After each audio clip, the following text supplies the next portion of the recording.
Good morning. और फिर से इस सेशन को हम लोग लेने के लिए हाजिर हैं। देखिए व्यूज़ काफ़ी कम हो रहे हैं, तो लेकिन मैं व्यूज़ के लिए कभी वीडियो नहीं बनाता और कभी मेरी इच्छा भी नहीं हुई।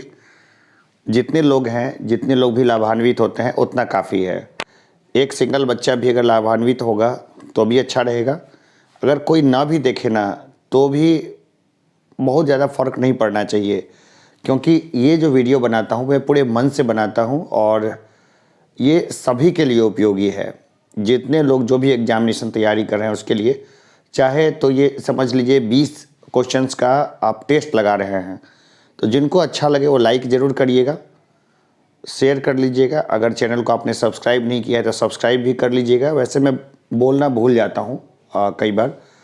तो चलिए हम लोग आगे देखते हैं कि पृथ्वी के किस भाग पर जी का मान न्यूनतम होता है।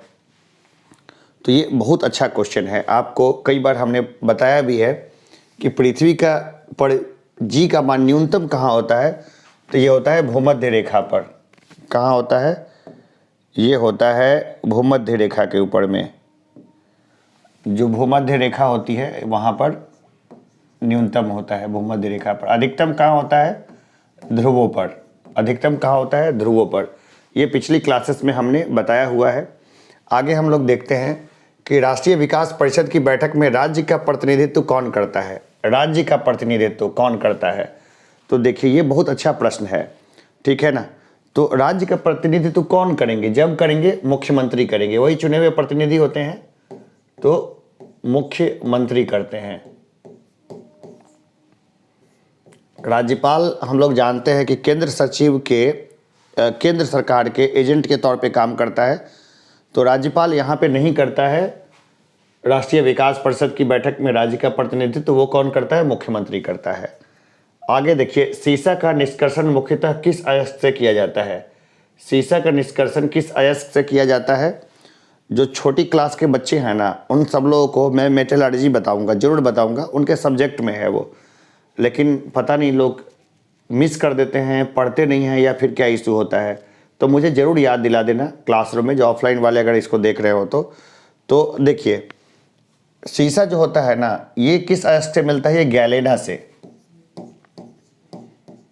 गैलेना से जो है वो सीसा निकलता है। वो बहुत पुराना क्वेश्चन है, बीपीएससी ने कई बार पूछा हुआ है, बिहार दरोगा ने रिपीट किया हुआ है, बिहार पुलिस ने रिपीट किया हुआ है। तो ये एकदम से क्या है? एकदम से यूनिवर्सल क्वेश्चन है।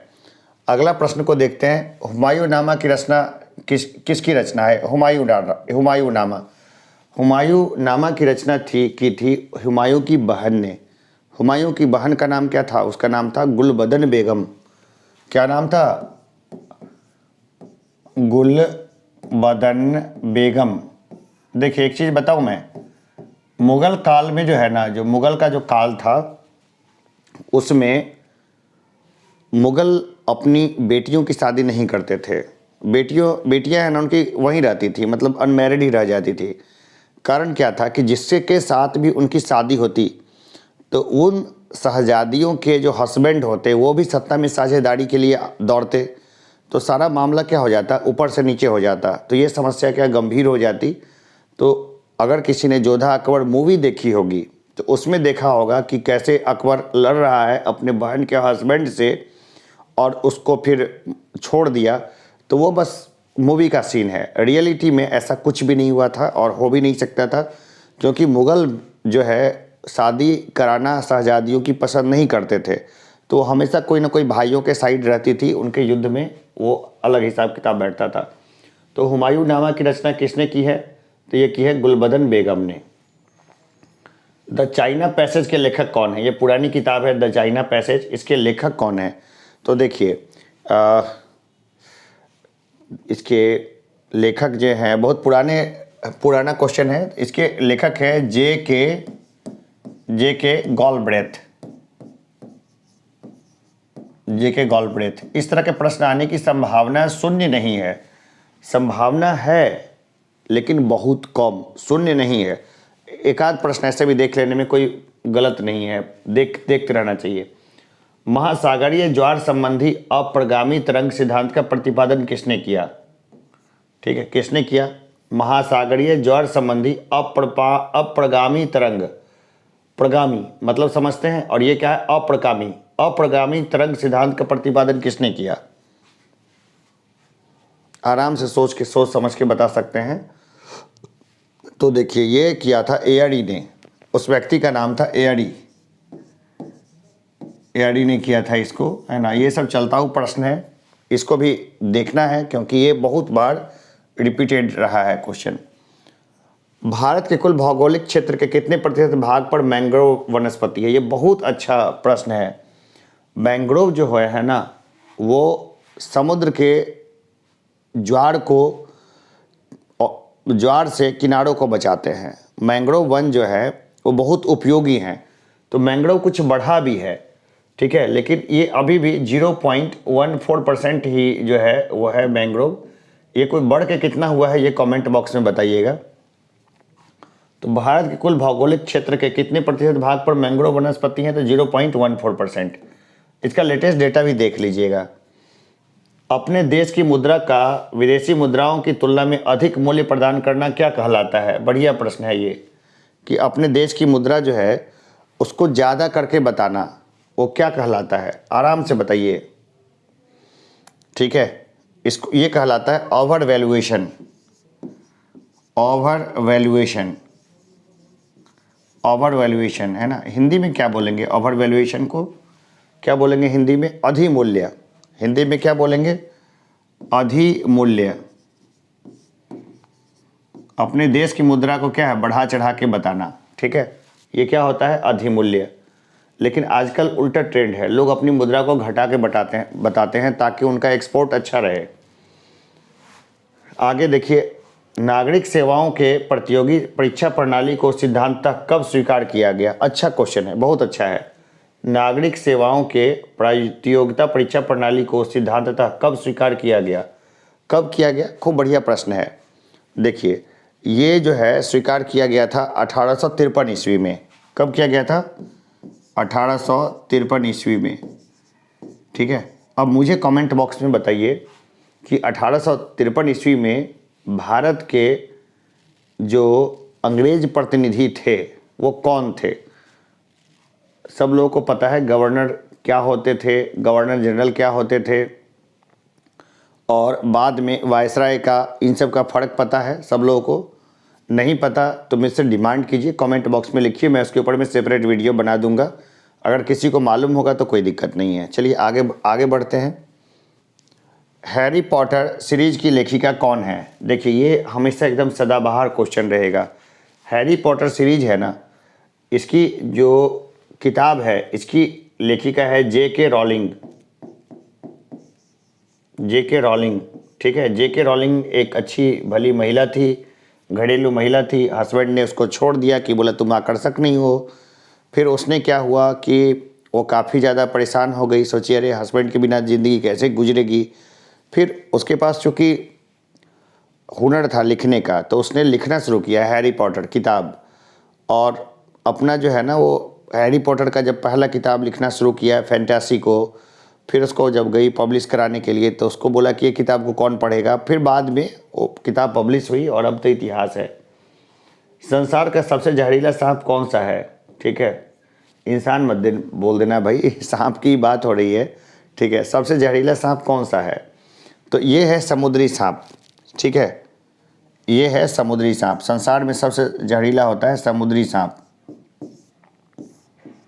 समुद्री सांप, इसको ना हाइड्रोफिश भी बोलते हैं, इसको हाइड्रोफिश भी बोलते हैं, हाइड्रोफिश, ठीक है।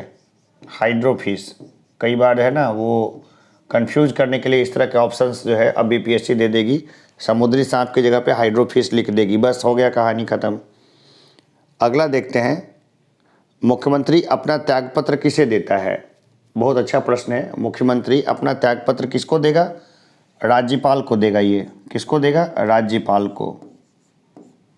मुख्यमंत्री किसको देता है अपना त्यागपत्र? तो ये दे देता है राज्यपाल को। तो अभी कितने प्रश्न हमने देखा है? अभी 12 प्रश्न देखा है। 8 प्रश्नों को और देखते हैं,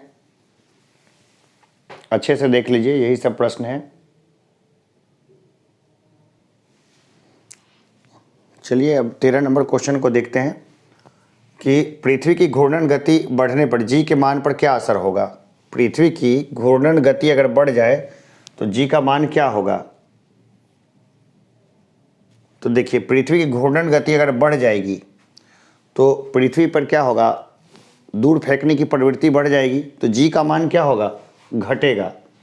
जी का मान क्या होगा? घटेगा। ठीक है, जी का मान कितना होता है? 9.8। और क्या होता है आगे? कमेंट बॉक्स में बताइए। ठीक है, कौन सा वायसराय साहित्य के क्षेत्र में ओवन मेरिडिथ के नाम से जाना जाता था? देखिए, ये क्वेश्चन है ना, इस क्वेश्चन के बारे में मैंने डिटेल से बताया हुआ है, तो इसको बताइएगा आराम से। कौन सा वायसराय साहित्य के क्षेत्र में ओवन मेरिडिथ के नाम से जाना जाता था? तो वायसराय है, तो वायसराय का नाम बताना है, कौन जाना जाता था? तो देखिए, ये जाना जाता था लॉर्ड लिटन। लॉर्ड लिटन।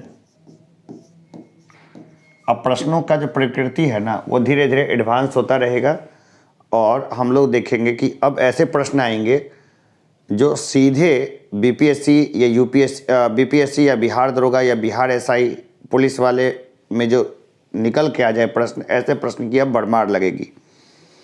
आगे देखते हैं, गीतांजलि की रचना किसने की? रविंद्रनाथ टैगोर ने। किसने की? रविंद्रनाथ टैगोर ने। इसी रचना पे उनको क्या मिला था? नोबेल प्राइज मिला था, रविंद्रनाथ टैगोर ने। किसने की? रविंद्रनाथ टैगोर ने। आगे देखिए, बरमूडा त्रिकोण किस महासागर में स्थित है? देखिए, बरमूडा त्रिकोण जो है ना, वो ऐसा त्रिकोण है अटलांटिक महासागर के भीतर में, जहाँ से कोई पानी का हवाई जहाज़ गुजरे या फिर पानी का जहाज़ गुजरे या हवाई जहाज़ गुजरे, सब वहाँ जाके गायब हो जाते हैं। तो बरमूडा त्रिकोण कहाँ है? अटलांटिक महासागर में। कहाँ पर है? अटलांटिक महासागर में। यहाँ पे इतने चीज़ें गायब हो चुकी है कि पूछिए मत। इसके ऊपर में कई सारी मूवीज़ बनी है, वेब सीरीज बने हैं, और अभी तक इसका रहस्य ही है। ठीक है, अभी तक ये रहस्य ही है कि आखिर वहाँ पर है क्या। धर्म सुधार आंदोलन की शुरुआत सर्वप्रथम कहाँ हुई? बहुत अच्छा प्रश्न है कि धर्म सुधार आंदोलन की शुरुआत सर्वप्रथम कहाँ हुई? धर्म सुधार आंदोलन तो हम लोग देखते हैं, जैसे कि आज ही ऑफलाइन क्लासेस में मैंने डिस्कस किया था कि धर्म सुधार सबसे पहले जो हुआ था ना, वो इंग्लैंड में हुआ था। और हम लोग देखते हैं कि इंग्लैंड जो था ना, धर्म सुधार के क्षेत्र में आगे बढ़ा, इसलिए दुनिया को इसने अपने कदमों के तले रखा। क्योंकि इंग्लैंड एक ऐसा जगह था जहाँ पर जो चर्च जो था ना, वो अधीन नहीं था, चर्च जो था उसके अधीन नहीं था वहाँ का राजशाही। बाकी जगह पे यूरोप के बाकी देशों में चर्च ऊपर था और राजशाही उसके नीचे थी, लेकिन ब्रिटेन में कुछ ऐसी हरकतें कर रखी थी वहाँ की राजशाही ने कि चर्च को अपने नीचे रख रखा था। यदि घाटे के बजट को करेंसी नोट छापकर पूरा किया जाए तो इसका क्या परिणाम होगा? क्या परिणाम होगा? बहुत भयानक परिणाम होगा। ठीक है, क्या परिणाम होगा? बहुत खतरनाक परिणाम होगा। क्या परिणाम होगा? मुद्रास्फीति। क्या परिणाम होगा? मुद्रास्फीति। क्या प्रोग्राम होगा? मुद्रास्फीति बहुत ख़राब होगी, एकदम हाई इन्फ्लेशन चला जाएगा, मुद्रा की वैल्यू ख़त्म हो जाएगी। इतनी ज़्यादा मुद्रा हो जाएगी कि बस उसको नाली में फेंकना पड़ेगा या उसको जला के खाना बनाना पड़ेगा। यही तो हुआ था। सेकेंड वर्ल्ड वार में जर्मन्स ने इतनी मुद्रा छाप दी सबको देने के लिए कि वो मुद्रा जो थी वो कबाड़ हो गई। नाली में उसको फेंक देते थे लोग, उसी को जला के चाय बनाते थे, क्योंकि वो मतलब ही विहीन हो गई थी वो मुद्रा। ठीक है, तो मुद्रा से नहीं होता है, मुद्रा कंट्रोल्ड होना चाहिए उसके ऊपर में, प्रॉपर कंट्रोल, अन्यथा बस डिजास्टर हो जाएगा। अगला क्वेश्चन देखते हैं, किस वायसराय को सिविल सेवा परीक्षाओं में प्रवेश की अधिकतम उम्र सीमा 21 वर्ष से घटाकर 19 वर्ष कर दी थी? किस वायसराय ने किया था? तो ये किया था रिपन ने। एक वायसराय था रिपन, वो चाहता था कि भारतीय कम से कम जाएं सेवा में, इसलिए उसने क्या किया कि सिविल सेवाओं में उम्र जो थी वही घटा दी। कितनी घटा दी? तो 21 से 19 कर दी, ताकि अवसर न मिले सभी लोगों को सिविल सेवा में जाने का। तो देखिए, जब लोक कल्याणकारी राज्य बनाना तो सबको ये मालूम था कि अगर डिप्राइव्ड क्लास को यानी वंचित समुदाय को अगर लाना है सेवाओं में, तो क्या करना है, बढ़ा देना है। किसका? सेवा का जो उम्र है जाने का वो थोड़ा बढ़ा देना है। तो हम लोग देखते हैं डिप्राइव्ड क्लास के जो लोग हैं उनके लिए यूपीएससी में सेवा के लिए ज़्यादा मौके उनको दिए जाते हैं, वंचित समुदाय को। इसी तरह और भी चीज़ों में बदलाव हुए। तो ये बदलाव की जो श्रृंखला शुरू होती है वो बहुत पहले से शुरू होती है। आगे हम लोग देखते हैं कामायनी किसकी रचना है। तो कामायनी रचना है जयशंकर प्रसाद की। जयशंकर प्रसाद, कामायनी किसकी रचना है? तो जयशंकर प्रसाद की रचना है कामायनी। तो ये रहा हमारा जो है 20 क्वेश्चन का सेट। क्वेश्चन का लेवल आप देख रहे होंगे कि धीरे धीरे और अच्छा हो रहा है और बढ़िया होता जाएगा। तो आप लोग को क्या करना है कि इसको ढंग से पढ़ना है। और अभी किसी का एग्ज़ाम नहीं है चूँकि एकदम सर पे, तो लोगों को ज़्यादा पढ़ाई करना है, ज़्यादा पढ़ना है, ज़्यादा से ज़्यादा। शांति के समय आप जितना ही पसीना बहाएंगे ना, युद्ध के समय आपको उतना ही कम खून बहाना पड़ेगा। ठीक है, तो लगातार पढ़ते रहिए और आगे बढ़ते रहिए हमेशा ही। हम लोग फिर मिलते हैं एक ब्रेक के बाद, मिलते ही रहेंगे। धन्यवाद।